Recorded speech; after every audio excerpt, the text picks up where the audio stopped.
and pass it over to Joy Banks, the COSA Executive Director. Thanks, Becky, and welcome everyone to our webinar on accessibility in government archives, ADA to compliance, and what it means for you. I am Joy Banks, the Executive Director for the Council of State Archivists, and we're so glad that you all are taking this time to join us today. We are delighted to continue our partnership with Preservica on this webinar, certainly a timely topic. Preservica is our longtime sponsor of our Siri program, and we're really glad that we can help build relevant webinar content for our COSA community. COSA's mission is to provide leadership to strengthen and support state and territorial government archives leaders and staff in their work to preserve and provide access to government records. For nearly 15 years, Siri has enabled us to take a particular interest in improving the management, preservation, and access to electronic records specifically. In recent updates related to compliance with ADA Title II, government archives really should be leading the way in implementation of tools and techniques that continue efforts to document government, promote history, and secure rights through increased accessibility. Let me be the first to thank our webinar planners, our guest speakers, and our generous sponsor, Preservica, who made all of this possible. Just as a reminder, as our session goes along, we would ask that you submit your questions into the chat box, and we should have time at the end to get those answered. And now I am delighted to pass the session over to Colleen Murphy from Preservica. Thank you, Joy, and hello, everyone. I'm Colleen Murphy, Senior Marketing Manager here at Preservica, and I'd like to welcome you to today's session, Accessibility in Government Archives, ADA Title II, and What It Means to You. Joining us today is Helena Pilley, Head of Product at Preservica, and Rob Clark, our Pre-Sales Solution Architect. We're pleased to be joined by speakers from the State Archives of North Carolina and Missouri, who'll share their perspective from the field.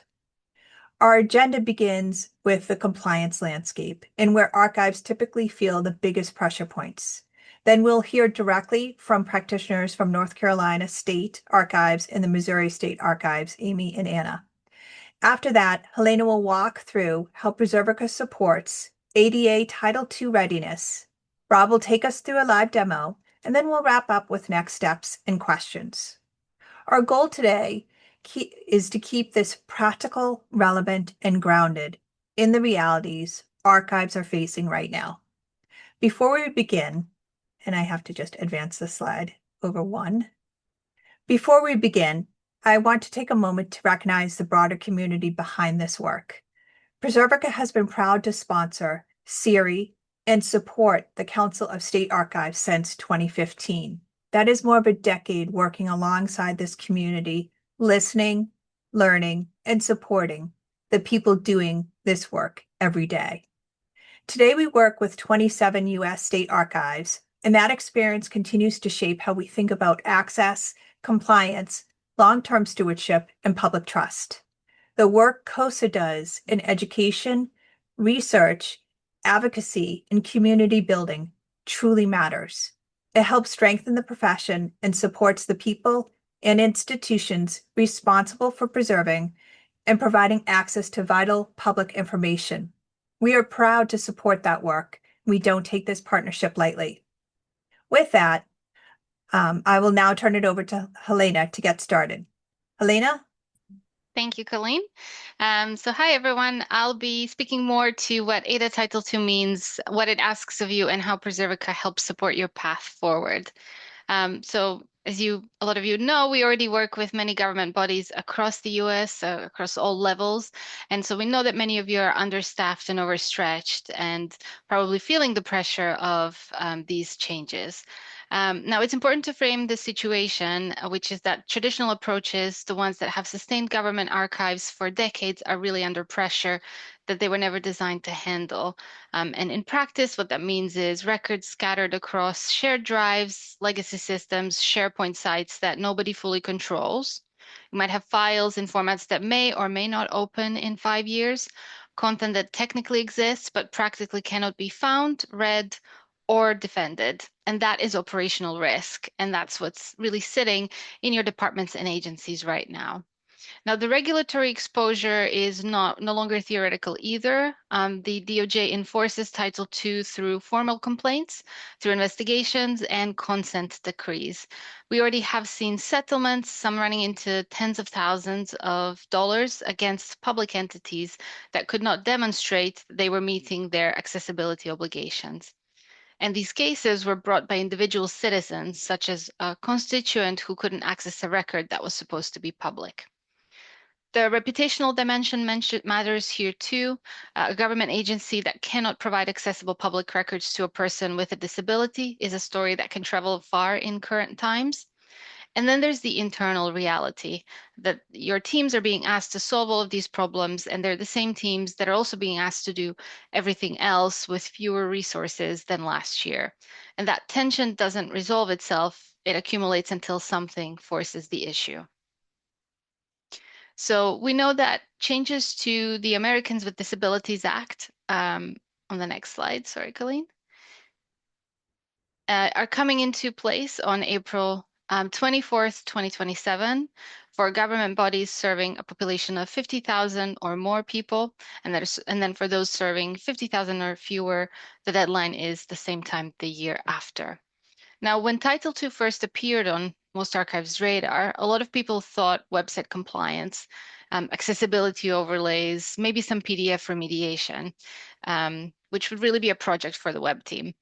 But Title II actually cares about all of your legacy content. PDFs, docs, images, videos, they can all be in scope.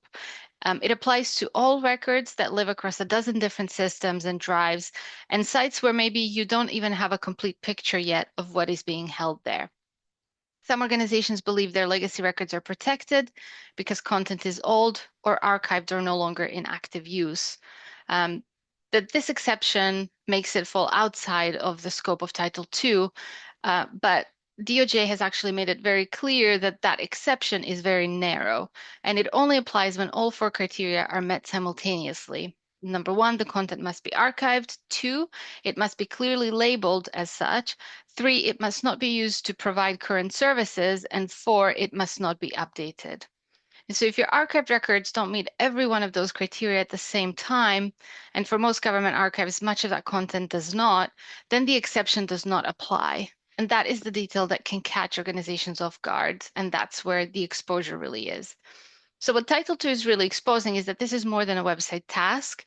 It is really about records governance, digital preservation, and whether your organization can make a credible, defensible commitment to equitable public access for the long term. I'm going to hand over to our customer speakers, Anna and Amy now.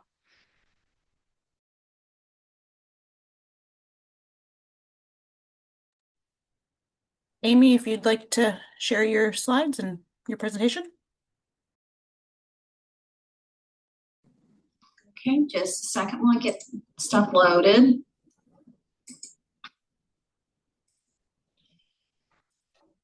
Okay.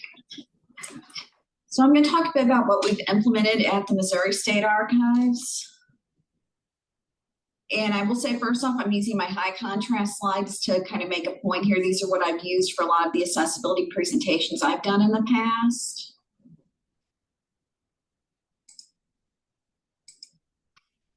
So prior to the rule that was issued in 2024, we were actually already working towards better accessibility. So one of the things we did was we updated our finding aid template to be accessible. We basically started offering presentations to archives and museums across the state, basically on how to create accessible websites, office documents, and PDFs.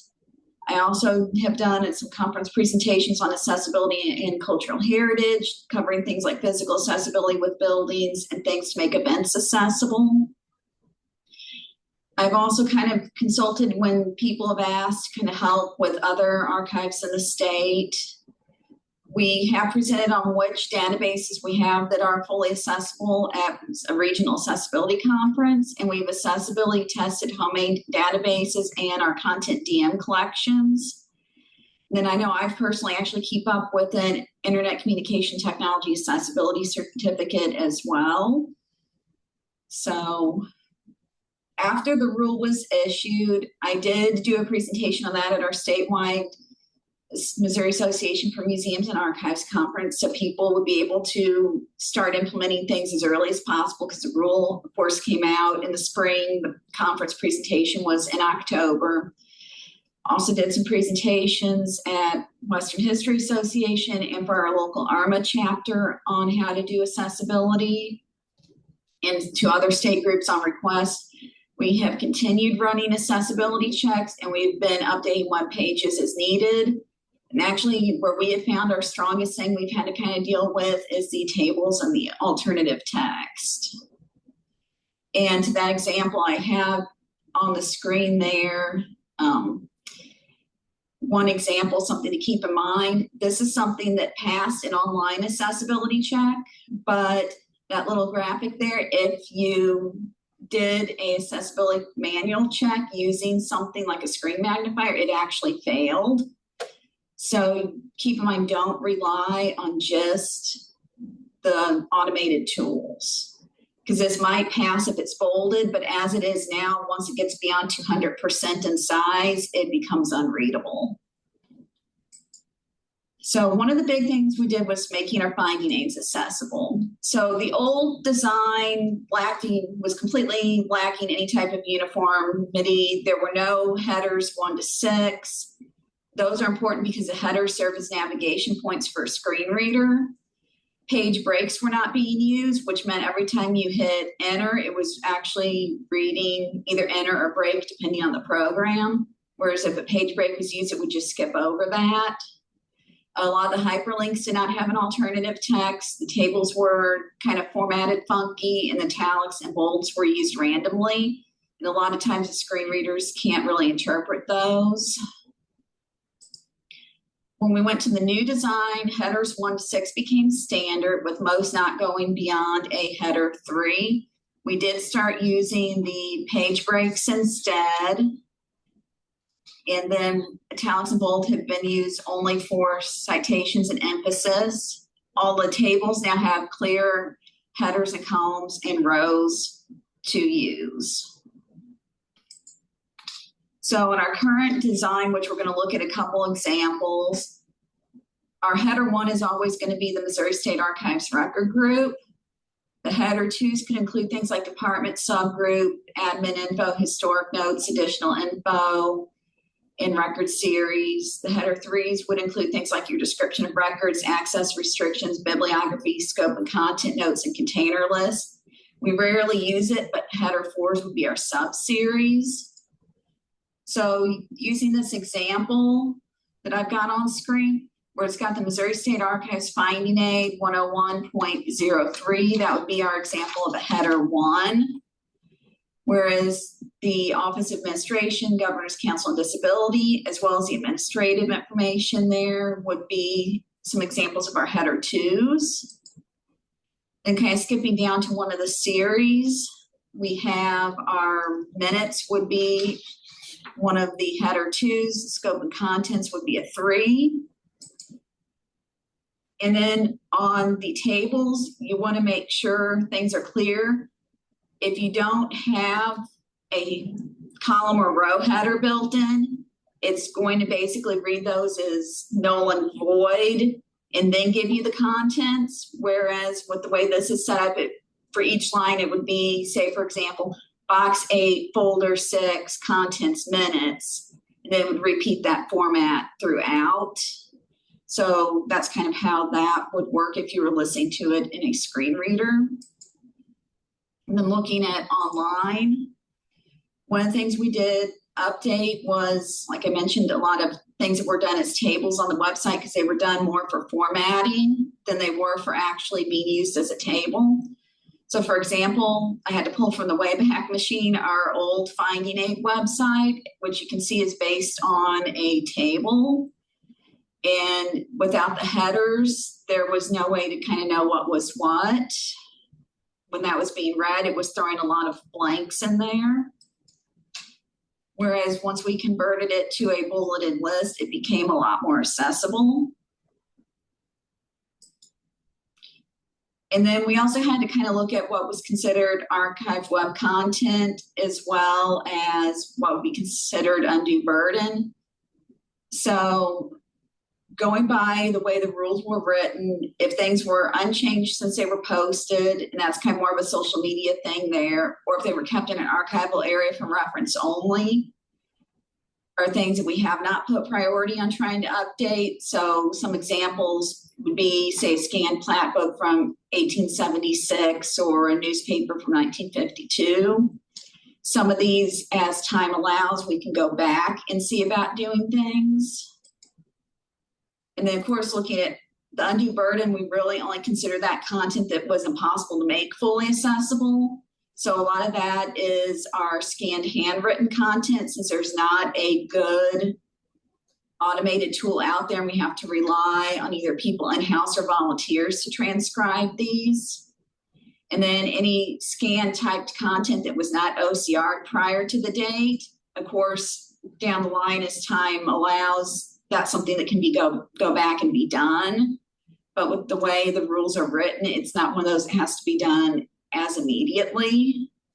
So I've got an example up here of one of our death certificates, because that's a popular database, which actually leads to one of my examples here. This is one of our homegrown databases. So currently all of our index basic information that's in that table is compliant and can be read by a screen reader. But of course, since those certificates are handwritten, those are falling kind of under that undue burden.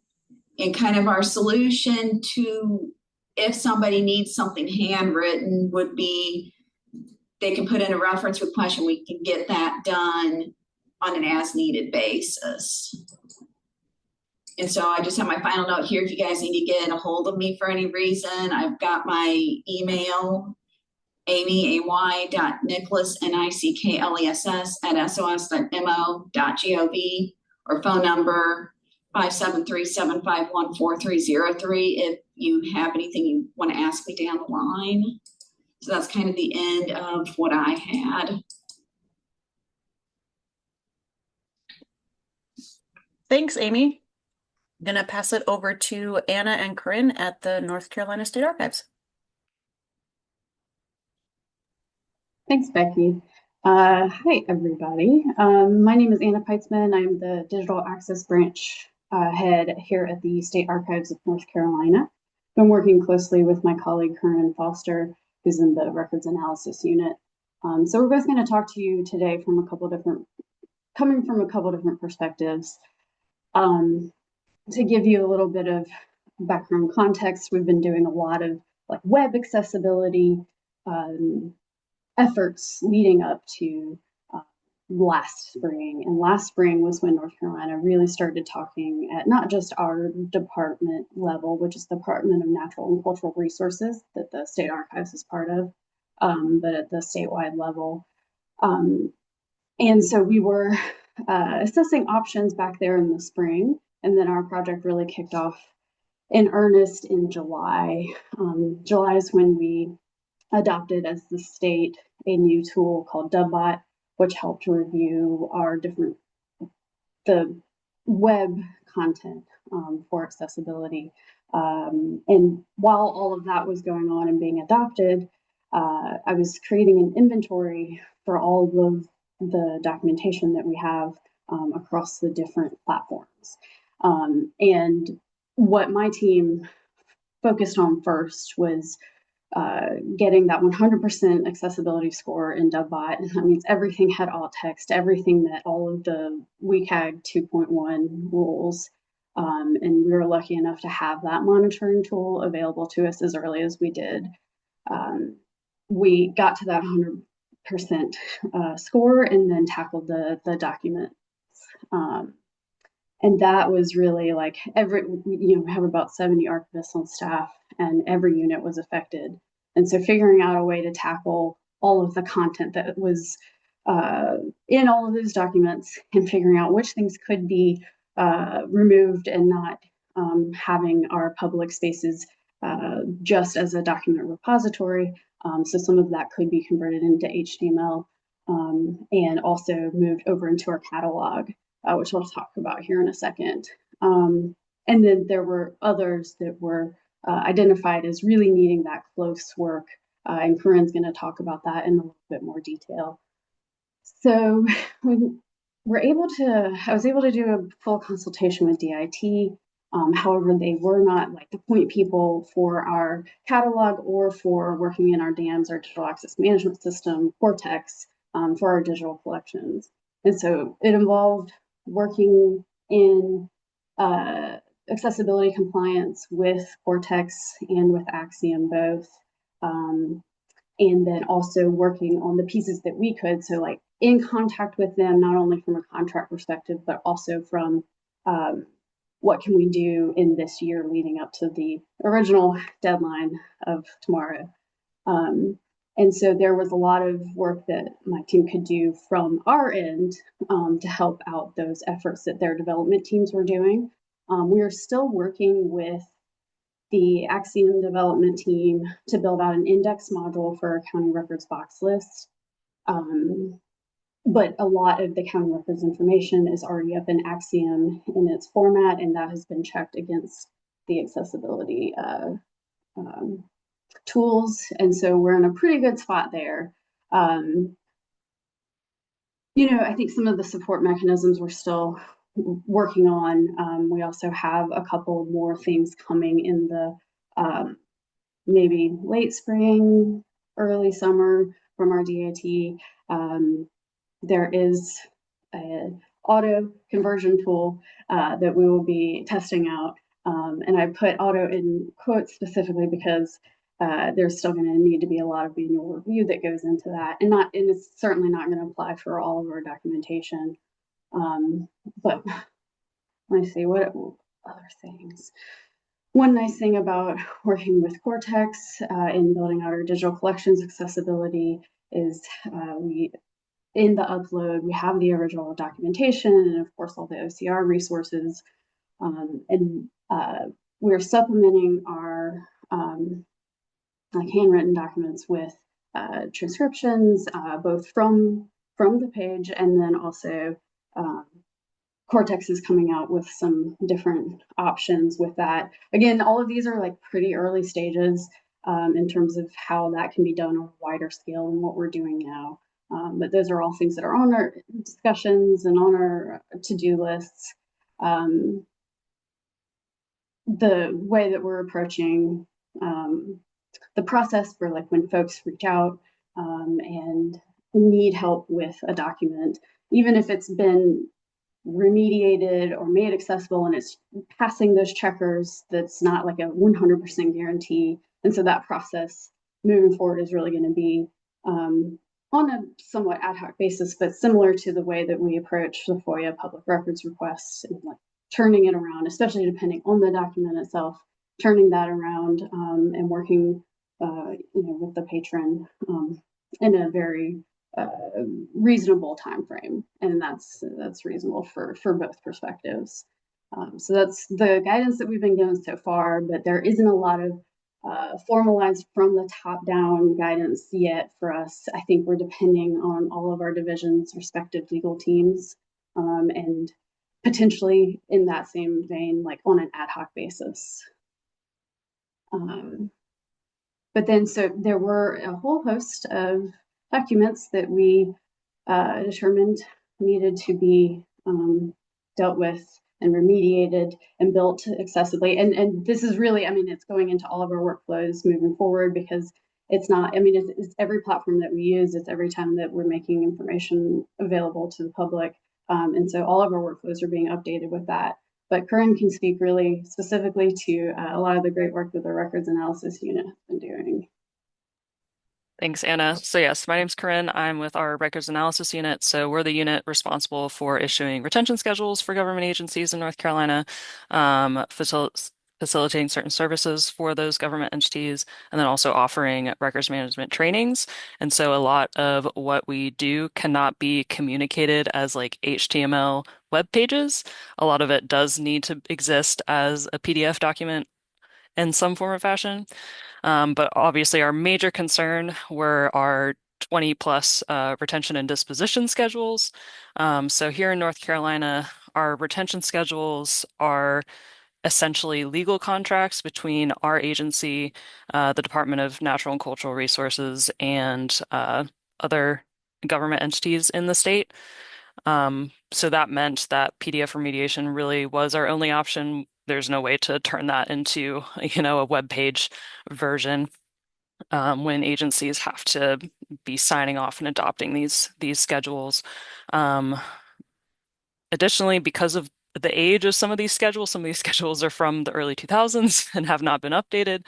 And also just even the messiness of more recent schedules, a lot of it just we didn't even attempt to use any automated tools or manually tag those PDFs.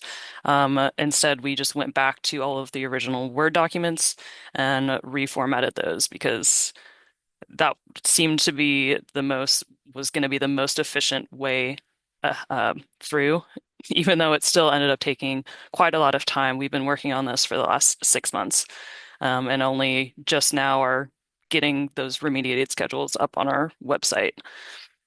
The process itself was just a lot of trial and error. As Anna said, we kind of didn't get a ton of guidance and directive from like statewide Department of Information Technology. It was a lot more just like these are the standards. Here's some basic training. Figure it out. So we ended up doing quite a lot of just testing and testing with a screen reader specifically, utilizing appropriate formatting options within Word and other softwares, and then testing with some of those built-in accessibility checkers.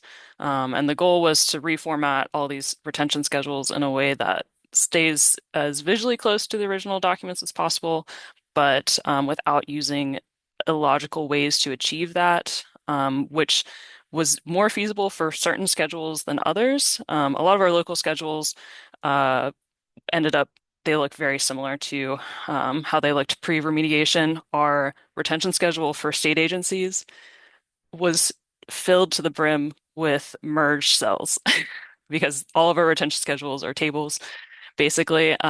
So we had to kind of completely change how we're presenting that and kind of adopted more the formatting we use for local schedules. So we had to kind of get our state archivist to look over our proposed reformatting and representing to get the go ahead of that.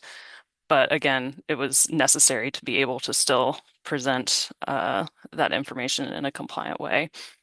Some of our lessons learned from this process was that doing remediation well is a major time investment. It's never a one and done. I can't explain the number of times I'd export a PDF and then look at it in Adobe and find some additional small little thing that I missed and like have to go through that process about 5 times before it passed both visual and the built-in accessibility checkers.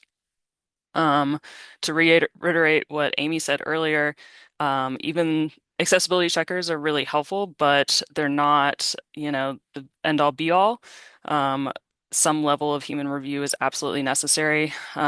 So for our one major example for us was we encountered lots of tables being used solely for just text block formatting. And obviously those are not going to be those were not being flagged by a checker. But because screen readers always announce a table as a table, the table formatting should only be used when the information being presented necessitates a table. So it was a lot of just like uncovering all of these weird, where visually you don't realize that it's formatted this way. But when you start doing digging, it's like, okay, we need to completely change, no longer make this like a weird bulleted point list that was just done to make it look the way it does, or we need to not have this paragraph within a single cell table. Instead, let's use, proper paragraph styling. So things like that. The last lesson learned was that everyone can benefit from these accessibility changes.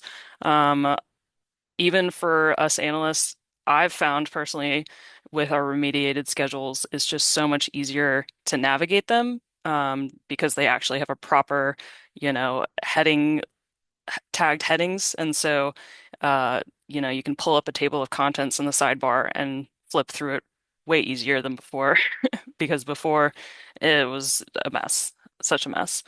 So Yeah, moving functional forward, schedule is 300 pages, and so it's like being able to navigate that a little easier. yep, makes it significantly better. So moving forward, we've incorporated a lot of what we learned to kind of address a lot of the stuff, you know, in our regular work processes. So we've developed new templates for our future retention schedules. As we issue new editions of these, we'll be using templates that have this accessibility designed into it so that we don't have to do this process again of fixing it afterwards. We've also applied a lot of this to our workshop materials because we send out a lot of those as PDFs, like the slides and stuff afterwards. So thinking through not only just like making sure color contrast is good and whatnot, but that, you know, uh, the resulting PDFs are compliant as well. So it's overall just kind of getting more in the habit of having accessibility in mind at all times. And it kind of just becomes second nature to just constantly like, oh, let's think about this, or oh, let's double check that this is alt text. Oh, let me just run this checker real quick. So it's just becoming part of that regular workflow. Yeah, absolutely. And just having that workflow in every like arena that we have, right? Because we do, as we've all been talking about, kind of have so many different platforms that we work with. And so it's our catalog, our dams, our web, all the communications with folks like Corinne is saying, like sending out the materials after workshops. So we're trying to keep every base covered.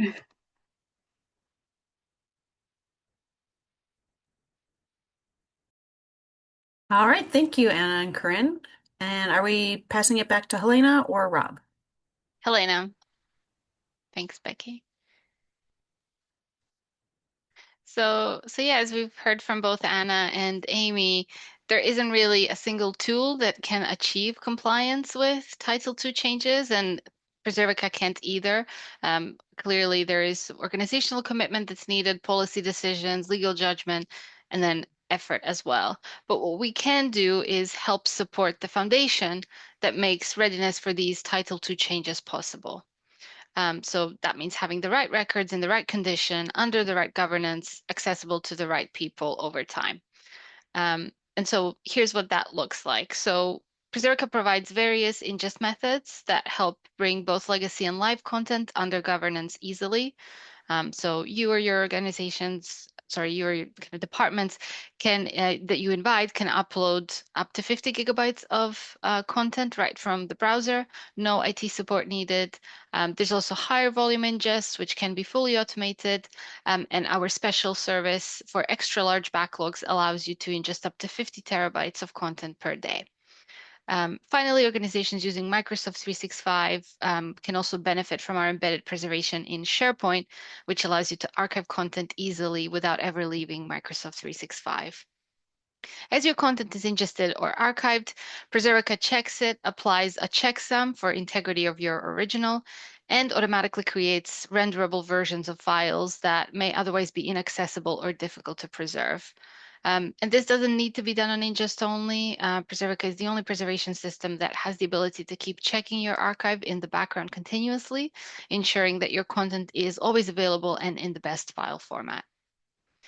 Then there's the specific ADA enhancement actions that are available to help you. So firstly, Preservica makes documents immediately findable by extracting their full text. For images, you have the ability to also extract text from scanned or imaged documents to make them searchable and accessible too. For other images, you can leverage our AI-assisted image analysis feature, which will describe the people, places, and objects in your images, and it will generate a short caption which functions as alt text for an image. For those of you who have inherited unknown backlogs of digitized photographs, this can be key to help understand what these collections are and to make them findable with almost no effort from you. Finally, we often also hear concerns about audio and video content being a bit of a black hole. either being not accessible or also not very findable. So Preservica does now offer automated transcription and captioning. We will generate a subtitle file, which will be used both as a timestamped transcript as well as captions on your video content. Preservica's unique data model preserves the integrity of your content. So this generated transcript is added to your asset and immediately renderable with it. And there is a full audit trail as well. And because the transcript is added to the content of your asset, it means that with a further enhancement coming in our May release, your video and audio assets will will instantly also become discoverable through search. Even if they have no other metadata associated with them, search keywords will be looked up against the content of the transcript. Moving on, Preservica also offers enhanced enrichment options. You can create fully customizable metadata, upload and edit it in bulk with a simple spreadsheet. So those of you already having spreadsheets of metadata on your systems in your shared drives can quickly process them with content, or now also after content is already ingested. Once ingested and enriched, your content can then become available on a discovery portal aligned to VCAG 2.2 AA, which comes out of the box with Preservica. You choose which content is accessible publicly or for specific users only, and the portal itself can be customized. And then finally, and most importantly, Preservica maintains full audit trails and provides extensive reporting to support your compliance needs. So in summary, Preservica supports your preparation for Title II changes in 3 ways. Govern, bring your records under stronger policy and control. You can't provide access to what you haven't governed. Preserve, so protect your content so that access doesn't degrade. If nobody can open a record, that is an inaccessible record. And finally, find and defend, improve the discoverability of your content, build a more defensible posture when someone asks to see something. So while Preservica is not the remediation tool, we strengthen the foundation around your content. And right now, that foundation is what everything else depends on. So over to Rob for a demo. Yeah, thank you, Helena, and definitely a pleasure to speak with everybody today. Let me get my screen queued up here. And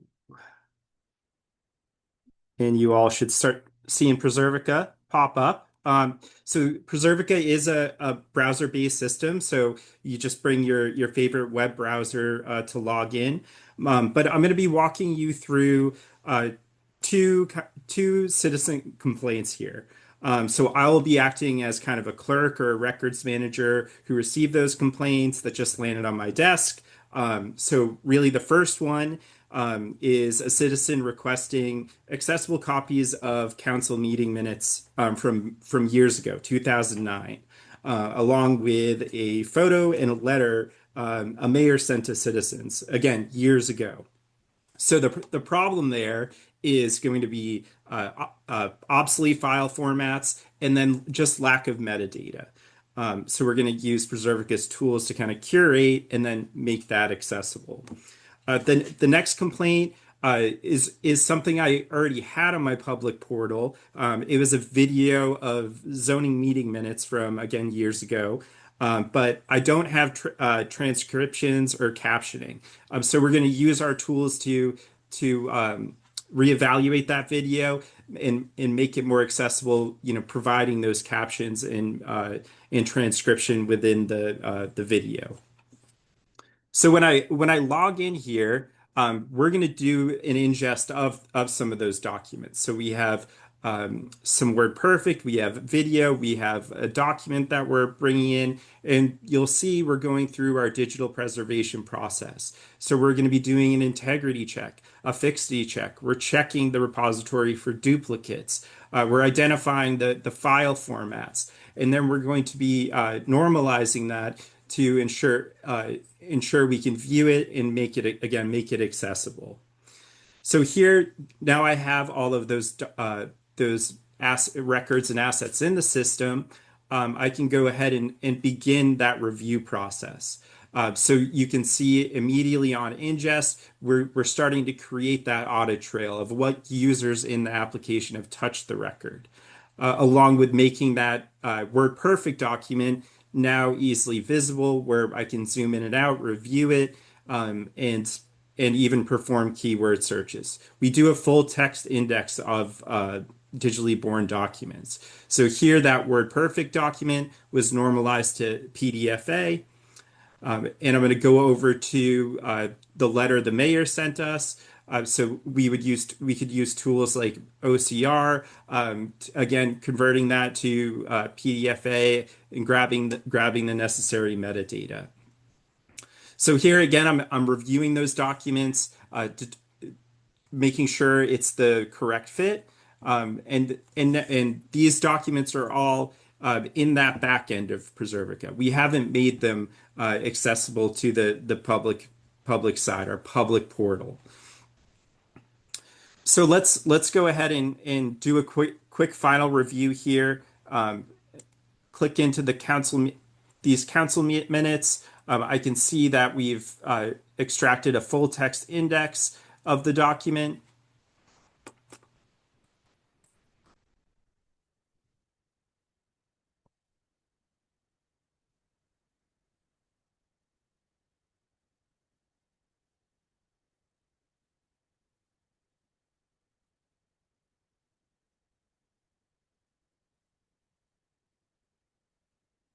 I'm kind of stuck in the demo here. One second.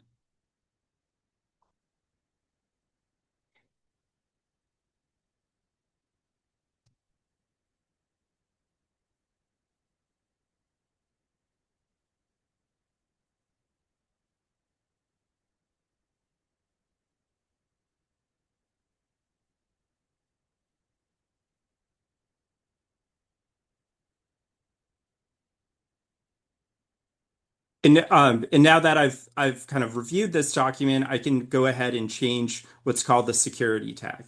So right now it's currently under records review. I'm going to go ahead and mark this asset now as a publicly accessible document. So that's what's going to make it appear on our public portal. So I'll go ahead, apply that change, navigate back to my other area, and I'm going to take a look at this letter. So this was a mayoral letter that was sent out to citizens. Again, I can do a quick review, a check. I've got my my OCR text down below. I'm going to go ahead and now mark this one as public.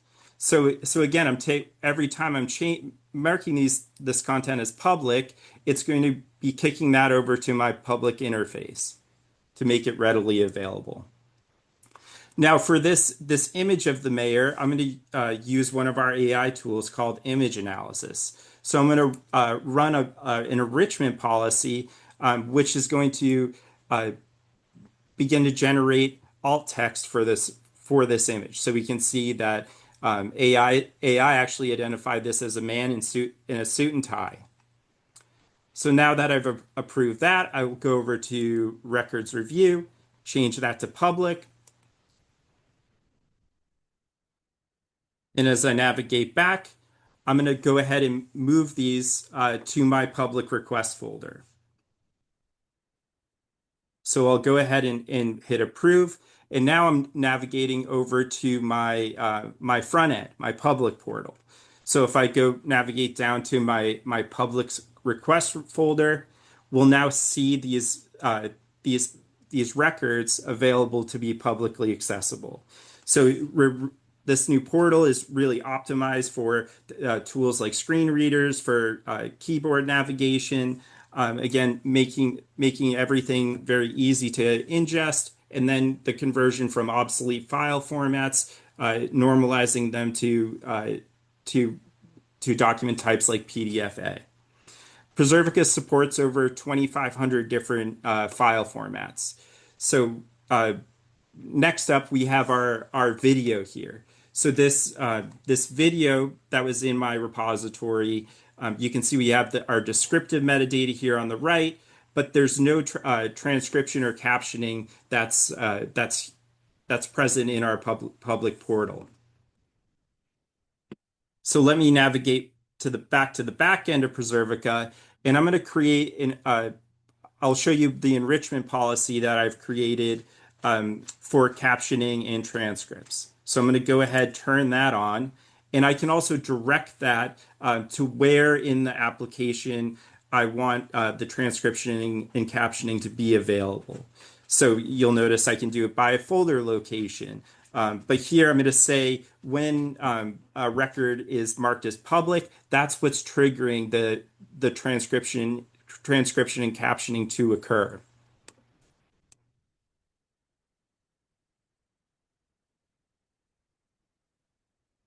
So next I'm going to rerun that policy to make the captioning appear. And then just like that, we can now render that video. You can see the captioning directly on the screen and the full searchable transcript.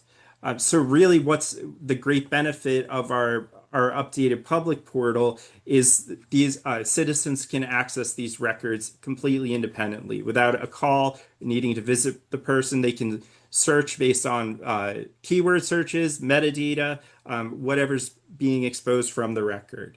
It also is improving the overall navigation for people using things like screen readers.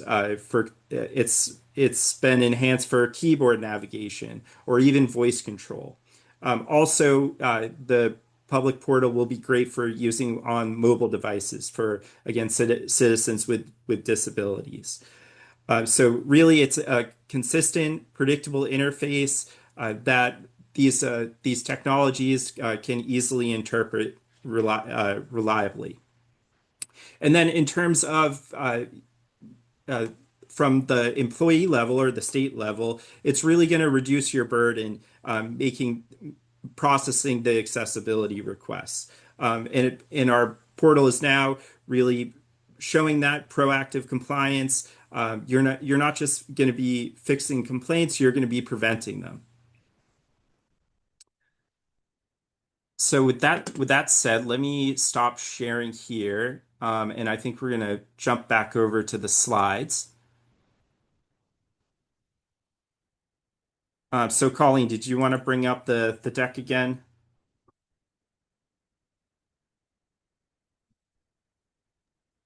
There you go, Rob. Okay. So really to round this all up, and what I wanted to leave you with today, Title II is not just a website task. It never was. It's a question about whether or not your records are governed, preserved, and accessible to every member of the public who has the right to them. Also, a record nobody can open is an accessible record. And that's what Preservica helps continuously fight that battle. Format obsolescence and accessibility are really the same problem. The work of digital preservation is the work of Title II compliance. They are not separate tasks. The foundation has the right before anything else works, before AI, before public access, before you can defend a records request or answer any DOJ inquiries with confidence. So that foundation is what Preservica is built on and what we strive to provide to our customers today. Over to you, Rob. Colleen. Thanks, Rob. Let me just forward this. As we wrap up, I want to leave you with 3 practical next steps that we thought you may be interested. Links to the 3 possible next steps can be accessed via the links below each box on this slide. The 3 different ways to understand how Preservica can help support you in your ADA Title II compliance journey. You can experience Preservica for yourself with a self-guided product tour. For those of you who qualify, we are offering a Preservica free trial. And finally, you can also learn more about how we support ADA programs in the government archives from our ADA landing page. Wherever you are in this process, we'd be more than happy to continue the conversation. Thank you again for being with us today. We really appreciate your time, your engagement, and the work you do every day to support access, accountability, and long-term stewardship. With that, we'd love to hear your questions. Becky, over to you. All right, thanks, Colleen, Helena, and Rob. Go ahead and put your questions in the chat if you have them. I know there are a couple in there already, several from Catherine. So we'll just get started with those. She asked, do you, and all of you, I think she's asking everybody here, not just the presenters, do you have specific contact methods set up for someone to contact you about accessibility issues they come across on your PDFs, websites, etc.?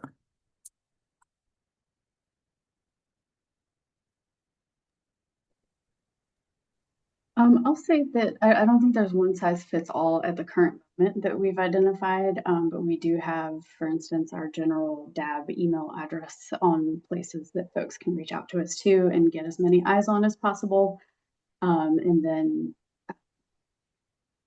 also like our general overarching archives email that folks can reach out to, and the phone number as well. Just about everywhere.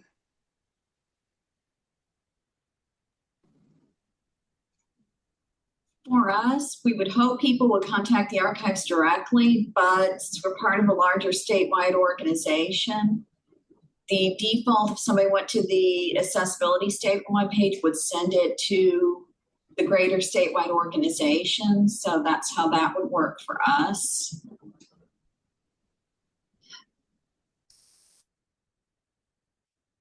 Okay, and Catherine also asked,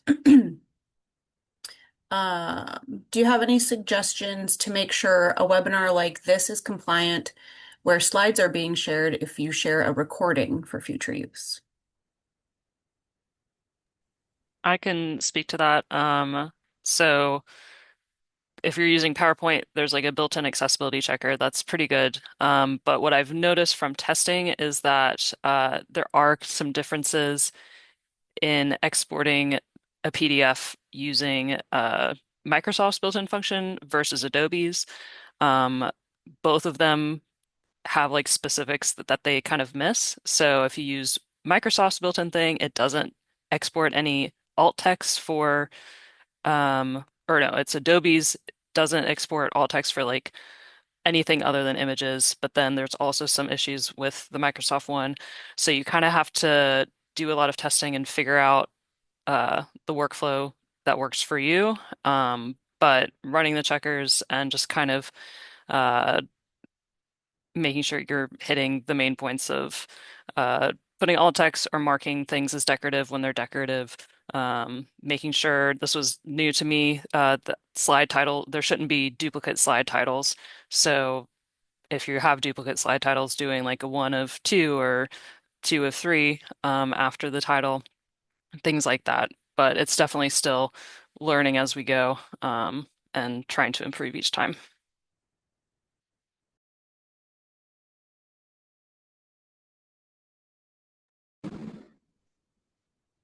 Second, the fact that you probably need to have a unique name on every slide because the screen readers will skip the slide if it has an exact same title.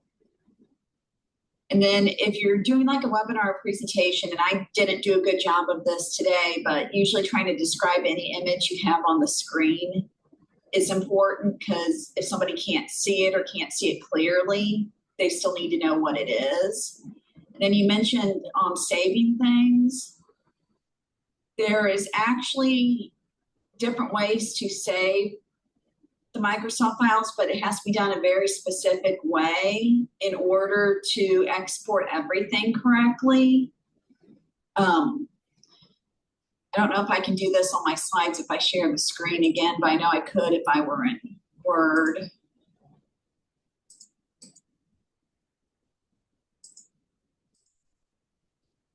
If you go to Save As, then take this to PDF. And I just selected the wrong thing. Sorry. And go to Options. If you want to make sure everything comes out, there's other things in here you need to check. Like right now, the PDFA compliant isn't checked.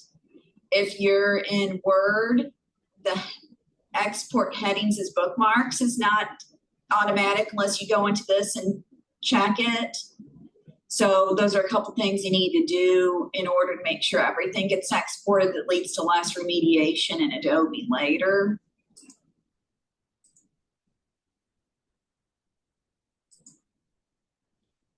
So I hope maybe that clarifies a little.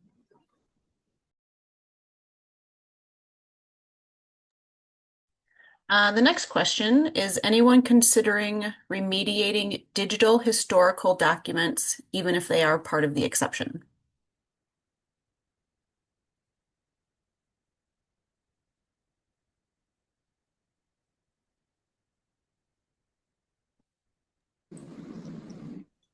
I kind of hinted that a lot of our handwritten stuff is going to be dependent on when we can get people to transcribe it or if a tool comes out later.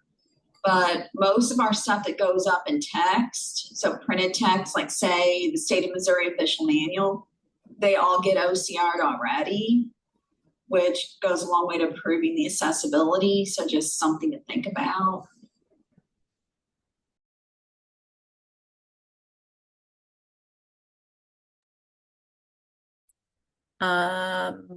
If you notice errors in the Preservica transcript, how can you correct it? Like names. Yeah. I don't know. Yeah, I'll go. I wasn't sure if Rob you wanted to go. Yeah, It's you can very take it. easy. Yeah, so it's you can download because we generate the transcript file, we add it to the content of your asset, but there's the audit trail within Preservica. You can still see the transcript versus the actual video file. So what you can do is download the transcript, you open it up immediately in a text editor, you change the value that you need to change. And then there is a replace button on the screen where you can just re-upload it straight into the same screen. So it's really easy. It can take seconds depending on how many changes you need to make. But yeah, it's pretty much immediately re-uploaded and you can see the new transcript being added and you retain the audit trail where both the original transcript is visible, but then you also see your edited transcript as well.